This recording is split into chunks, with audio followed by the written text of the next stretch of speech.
Gymru araith byr yma fi. Wel, Joseff Gnagbo, newyddiol a Gwrdyrbwri, a dwi wedi darganfod Gymru gyda diwylliant ardderchog gyda... Oh, sorry. Volume. Wel, gyda iaith ardderchog ac... Wel, dwi wedi ymuno â Cymdeithas yr iaith a dyn ni'n defnyddio popeth sydd yn helpu arwyddo'r diwylliant, achub y diwylliant ac achub y communitites. Wel, rydyn ni'n falch iawn o sefyll gyda BCS yn yr amgueddfa yn erbyn toriadau i sefydliadau diwylliannol Gymru.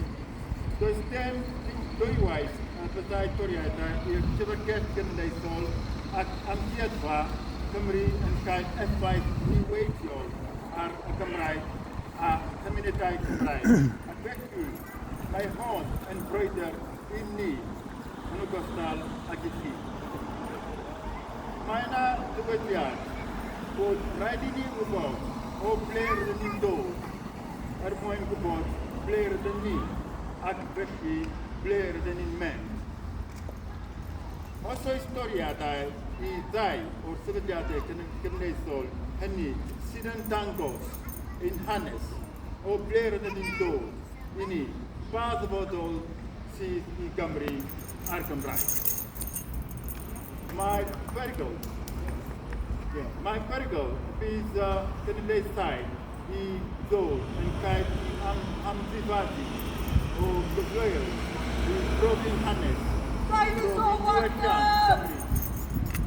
ac mae'r gyfleoedd hynny yn brin fel mae hi. Fel sy'n cael i ddadlau beth a beunydd, ond sy'n cael i anwybeddu bob tro gan ein gwleidyddion. O ein gwleidyddion. Unwaith mae'r arbenigedd wedi mynd, mae wedi mynd am beth. Rydym wedi colli gymaint yn barod. Dyma agwedd cywydraeth sy'n deall gwerth dim byd ond arian.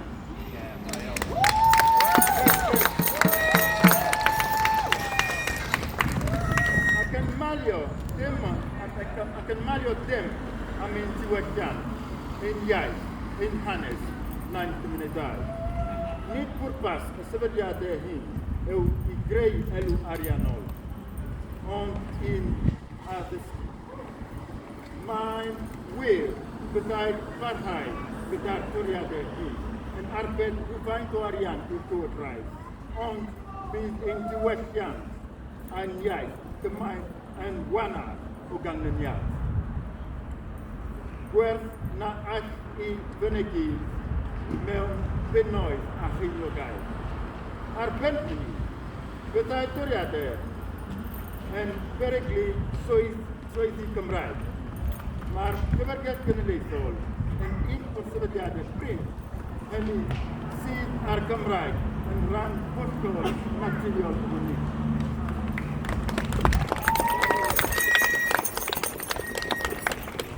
Byddai toriadau yma olygu colli swyddi a gweithleoedd gyfrwng Gymraeg a hynny am gadarnleoedd yr iaith, lle mae un dyfodol yn y fandol. Mae Mae wedi adrodd yn gyhoeddi droion y bydd gwariant ar y Gymraeg yn cael ei warchod, ond byddai barhau gyda'r toriadau yma yn gyfystyr â toriadau i'r Gymraeg. Gyhoeddwyd wythnos diwethaf y byddai toriad o 5% yn gyllideb yr holl gymisiynwyr hefyd, gan gynnwys Comisiynydd y Gymraeg, Comisiynydd Genedlaethau'r Dyfodol.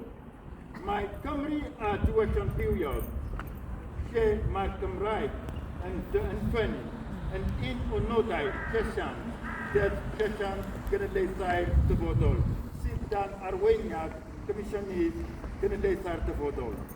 Beth fydd toriadau i'w gyllideb yn ni'n golygu i'r Gymraeg a chymunedau. Mae'r Llyfrgell Genedlaethol yn Aberystwyth, yr Amgueddfa, Lechi yn Llanberis, Melin Teifi yn y Drefa, yn ganol gymunedau Gymraeg cynhenid ac yn gyfrannu at gynnal y gymunedau hynny. Mae'r ardaloedd yma fel bron bob rhan o Gymru wedi gweld gwynt yn ganran o siaradwyr Gymraeg ac acfyddiad o deuluoedd a bobl ifanc. Dau a gwaith yw ddwy prif reswm dros hynny. Mae'n anodd i bobl fforddio, brenu neu renti gartre ac mae cyfleoedd gwaith yn bryn yn barod.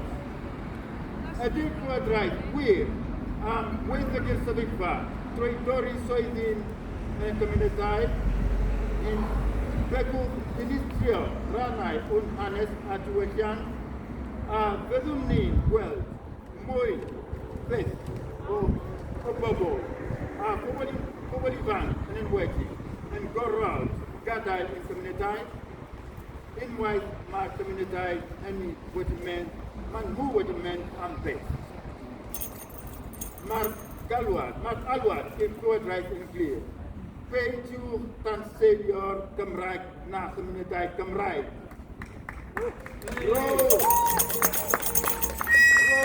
Rho'r dyfodol i'r sefydliadau genedlaethol drwy gyllido. Dyfu, nid dorri.